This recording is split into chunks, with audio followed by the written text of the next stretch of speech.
Thank you for coming. I appreciate all of you being here. Just as an aside, Ken, my sister who's back there in the back with the books, if you decide you want to get one, you may decide after you hear me read from the first one you don't want one. But our great-grandfather on my mother's side was with 7th Tennessee and fought at Gettysburg, and he was captured, I think, 7 days before the surrender. So anyhow, I'll be here for that one, so I can assure you. And before I get to talking about the book, I want to make a couple of pitches. One of them, if you don't know Paul Clements, who is sitting over here, he's written one of the great, really great books, I think, of my lifetime. If you're interested in Tennessee, Chronicles of the Cumberland. It is a book that will last for several generations. It'll be a reference book after we're all gathered to our fathers and our children are gathered to theirs. It will be a book that will be referenced. It's a big book. It's a $75 book, and it's worth $115. It's really, really good. It is a first-person account of the writings of the early people that came into Middle Tennessee, and it is just a wonderful book. The other thing is to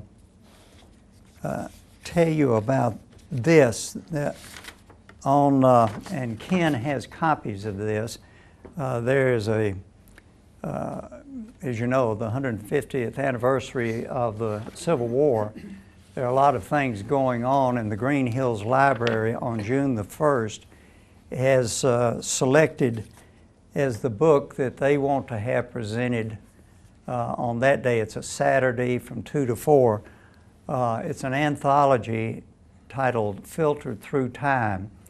I have 4 stories in here.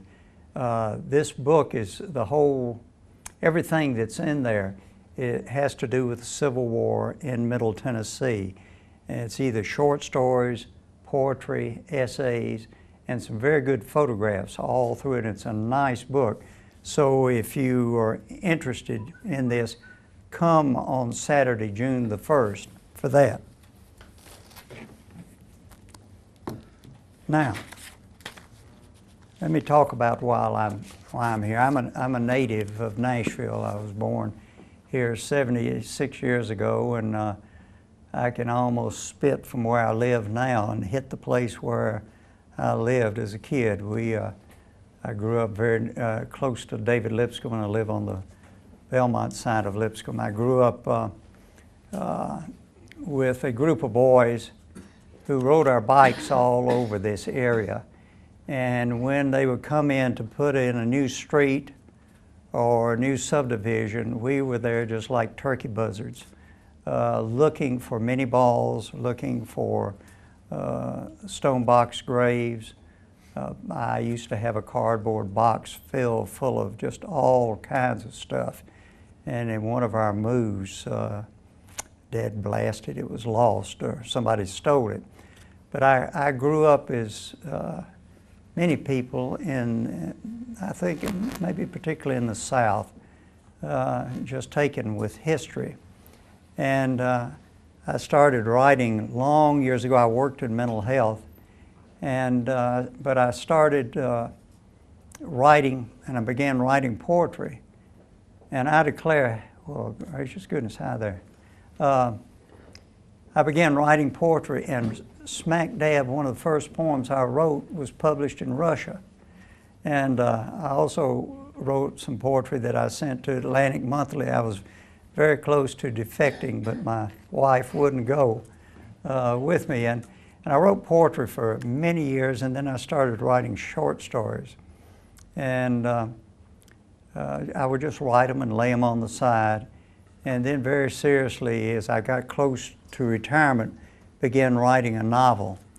And some of and I will hopefully have it published by the end of the year. It's called Lost Cove, and it's set mostly in Swanee, and it goes from the late 1700s down to 1945. but characters arose in this long span of time of these families that lived in the area that as I would lay it aside, but there might be a piece of that novel that I thought, man, that would make a good short story.